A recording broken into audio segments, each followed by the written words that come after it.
দর্শক শ্রোতারা, শুধুমাত্র একটি প্রশ্ন আপনাদের দুশ্চিন্তাকে অনেকাংশে লাঘব করে ফেলতে পারে। প্রশ্নটি খুবই সহজ। এই মুহূর্তে আপনি যে অসুবিধা বা বিপদ আপদে আছেন, তখন নিজেকে প্রশ্ন করুন, এই ধরনের সিচুয়েশন, অসুবিধা বা বিপদ আপদে আপনি কি আগে কোনোদিন পড়েছিলেন? যদি পড়ে থাকেন, তাহলে আপনি প্রুফ লিস্ট বের বের করুন। হ্যাঁ, আপনার প্রুফ লিস্টের মধ্যে যদি এটি ধরা পড়ে যে এই ধরনের বিপদ আপদ বা অসুবিধা ইতিপূর্বে অতিক্রান্ত হয়ে গিয়েছিল, এইগুলো এখন আর নাই, তাহলে তাহলে এইটা যদি হয়ে থাকে,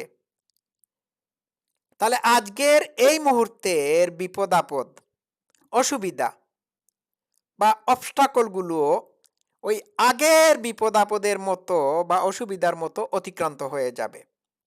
মনে রাখবেন, এই সময়টাও, এই কঠিন সময়টাও পার হয়ে যাবে। এরকম ভাবলে পরে আপনার দুশ্চিন্তা বা আপনাদের দুশ্চিন্তা অনেকটা লাঘব হয়ে যেতে পারে। তো একটা জিনিস মনে রাখতে হবে, কোনো বিপদ আপদ, দুঃখ কষ্ট পার্মানেন্ট না, স্থায়ী না।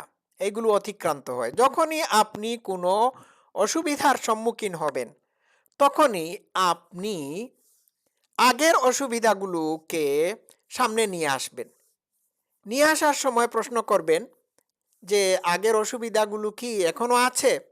যদি উত্তর হয়ে থাকে না, তাহলে এই মুহূর্তের অসুবিধাগুলো আর থাকবে না।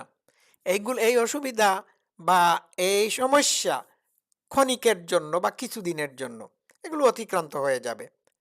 তো এইভাবে যদি এই একটি প্রশ্ন করতে পারেন কোনো অসুবিধার সম্মুখীন হলে পরে, তাহলে ওই অসুবিধাকালীন সময়ে আপনি নিজেকে অনেকটা শান্ত রাখতে পারবেন। এটাই হচ্ছে বেসিক প্রশ্ন। আসুন আমরা প্রত্যেকটা বিপদ আপদ বা প্রতিটা বিপদ আপদ অসুবিধার সময় এই প্রশ্নটা করি।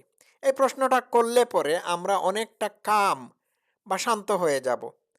আমরা বিপদকে মোকাবেলা করার জন্য মানে মানসিকভাবে প্রস্তুত থাকব। কারণ আমরা জানি এই বিপদগুলো বা এই অসুবিধাগুলো থাকবে না, এগুলো দূর হয়ে যাবে। যখন আমরা নিশ্চিত হয়ে যাব যে এগুলো দূর হয়ে যাবে, তখন আমরা এটিকে নিয়ে এত বেশি হাহুতাশ করব না। এটাই হচ্ছে আসল কথা। এটা হচ্ছে এভিডেন্স।